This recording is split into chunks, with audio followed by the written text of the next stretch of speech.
Então você precisa aprender sobre o modo socialista? Fica aqui comigo que eu vou te dar dicas especiais.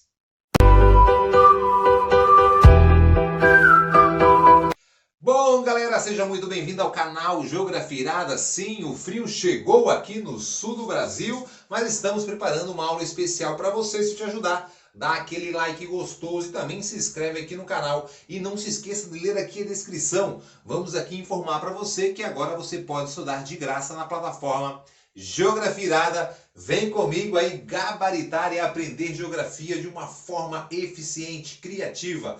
Estudar não precisa ser chato, tem que ser massa, galera. Bom, um modo socialista.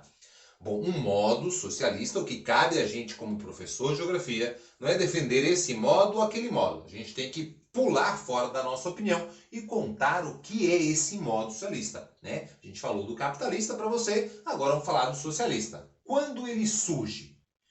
Muitos alunos acham que o modo socialista ele surge antes do capitalismo. Não.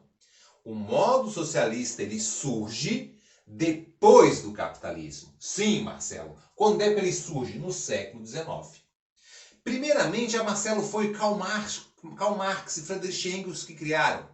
Não. O conceito do socialismo surge primeiro um socialismo que é chamado socialismo utópico. Temos alguns aí, né, pesquisadores que acabaram, filósofos, né, sociólogos, vários economistas que defendiam essa teoria, que defendiam essa forma, né, de a sociedade se organizar. Botei aqui dois destaques para vocês, né? Simon e Fourier, eles acabam escrevendo, né, sobre um modo onde a sobrevivência seria de uma forma coletiva. Mas é um socialismo utópico, ele não foi colocado em prática. Depois sim, Karl Marx e Friedrich Engels, eles vão desenvolver o que chama-se de socialismo científico. Então ele surge quando o capitalismo estava na sua segunda fase, no capitalismo industrial. Quando nós temos ali uma superexploração da mão de obra, aonde tínhamos aqueles conceitos de burguesia, proletariado, a burguesia quem detinha, né, o controle dos meios de produção, e o proletariado que tinha sua mão de obra como forma da obtenção desse lucro. E aí vai criar essa teoria da mais-valia. Lembra disso? A teoria da mais-valia, que é aquele lucro obtido, né, pelo, digamos, pelo burguês, pelo dono do meio de produção, é aquele lucro obtido sob a exploração da mão de obra, né? Então existe a mais-valia absoluta e relativa, a gente vai gravar uma aula para vocês sobre isso. Mas, voltando, então, surge lá na época do capitalismo industrial, criticando essa exploração que existia da burguesia sobre o proletariado, e aí essa exploração, eles vão pegar um pouco essa ideia do socialismo utópico e vão adaptar e vão ter algumas características, né, alguns aspectos básicos que eles defendiam. Primeiro, eles defendiam de cara que não deveria ter divisão de classe. Então, qualquer uma da função social que a pessoa fosse ter, ela ia ser regulada pelo Estado, então não teríamos diferenciação. Então teríamos, claro, né, todo mundo teria os mesmos direitos, os mesmos deveres ali, e a sociedade, digamos assim, não ia ter uma diferença, né, pela função que você fosse exercer. Tá? Então não havia divisão de classe, não tinha lá o rico e o pobre, era todo mundo igual. A propriedade, como eu falei, era do Estado. Então, no capitalismo, propriedade privada. Aqui não, aqui a propriedade é estatal, né? Então, nós temos ali a propriedade do Estado. Também nós temos a questão das empresas, né? As empresas estatais. Então, as empresas são do governo. Já o capitalismo defende muito, claro, né, essas empresas, o comércio privado. A economia é planificada, ou seja, no modo capitalista existe a lei da oferta e procura. Quanto mais a gente procura, se a procura é maior que a oferta, o preço sobe. Se a oferta é maior que a procura, o preço desce. O mercado se regula. Aqui não. Aqui quem determina o preço dos produtos é o governo. E aí, obviamente, a gente chama de economia planificada. Esse também tem um aspecto básico de um Estado totalitário. O poder é do Estado. Não há democracia, não há eleição. Então essas são características, aspectos básicos desse modo socialista. Algo também que a gente tem que perceber que existe o socialismo real. Algumas pessoas falam que essas são as ideias do socialismo, né? De igualdade, né? Que não há divisão, todo mundo tem o mesmo direito de dever, mas o que aconteceu na prática realmente? Então, alguns estudiosos acabam apontando. Primeiro, teve uma burocratização social. A dificuldade da sociedade em si, né?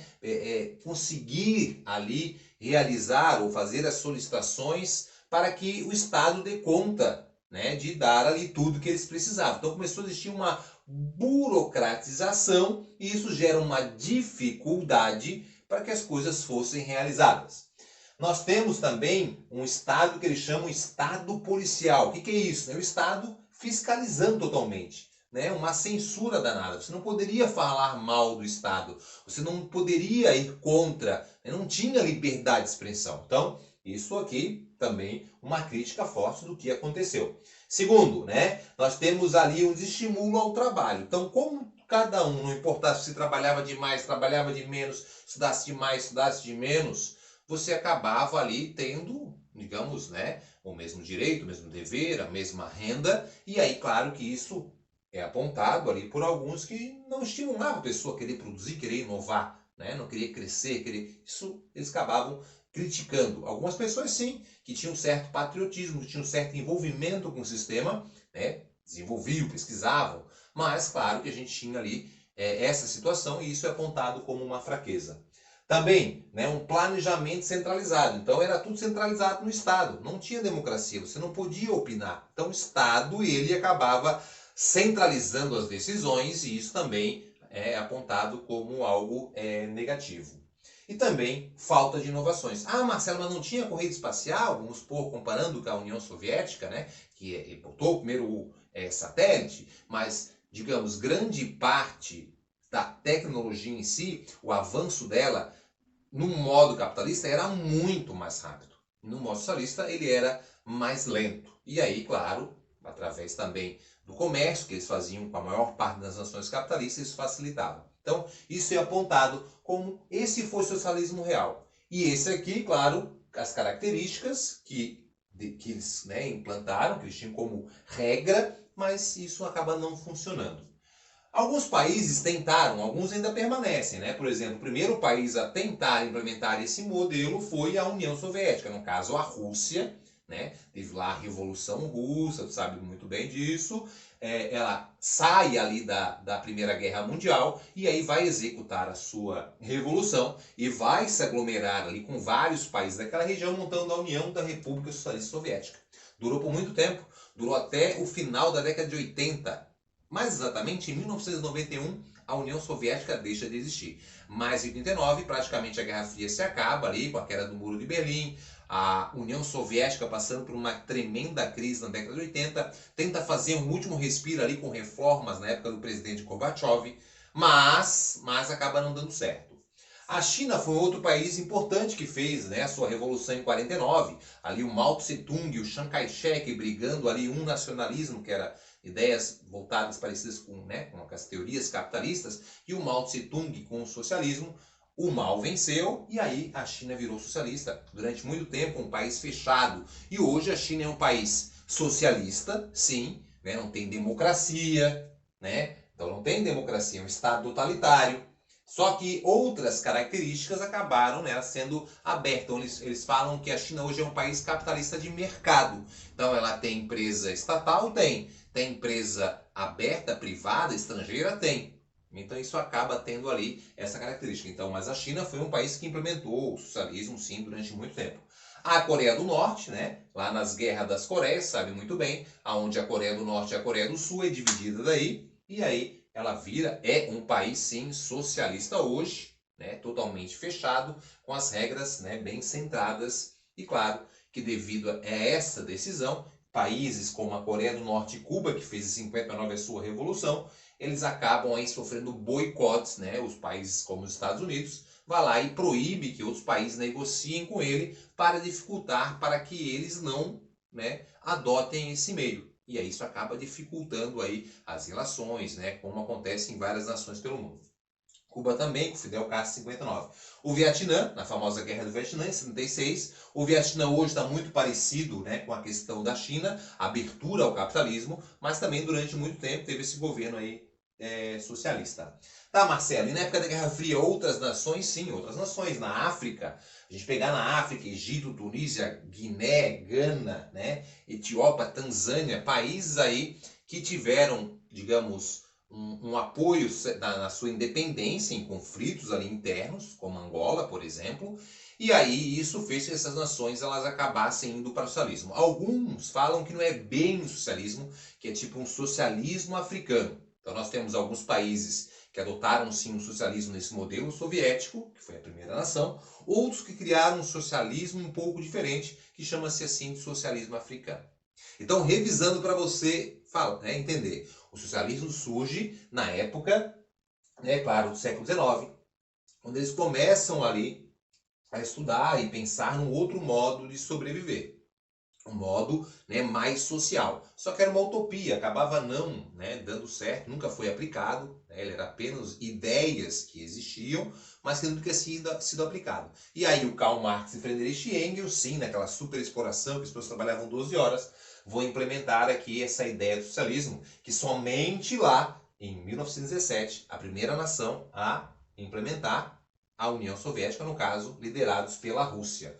Característica, não há divisão de classe, propriedade estatal, economia planificada e sem democracia, um Estado totalitário. Porém, na realidade, os países tiveram grande dificuldade e isso aqui é apontado. Falava-se que os estados políticos tinham um padrão de vida e a população um outro padrão. Então, se falava-se de igualdade, mas isso não acontecia na prática, porque as dificuldades que a gente já contou aqui para você, que geraram uma certa dificuldade para ele dar certo. Bom, se esse é o melhor, se aquele é o melhor, se você acha que o asiático é o melhor, isso é a sua vivência, a sua experiência que vai definir. Procurei apontar para vocês de uma forma neutra e aí você vai julgar. Bom, meu querido, tô acabando uma paródia, daqui a pouco eu vou lançar para vocês, e irada ficou, e eu quero aí que você escute ela. Vou lançar aqui no canal, é só você se inscrever aqui que ela vai sair falando de todos os modos, um pouco de cada um, vai ser irado. Se quer estudar de graça, vem aqui com Geografia Irada, vai lá na plataforma Geografia Irada e vamos junto aí aprender e detonar. Um beijo no seu coração e vejo você na nossa próxima aula.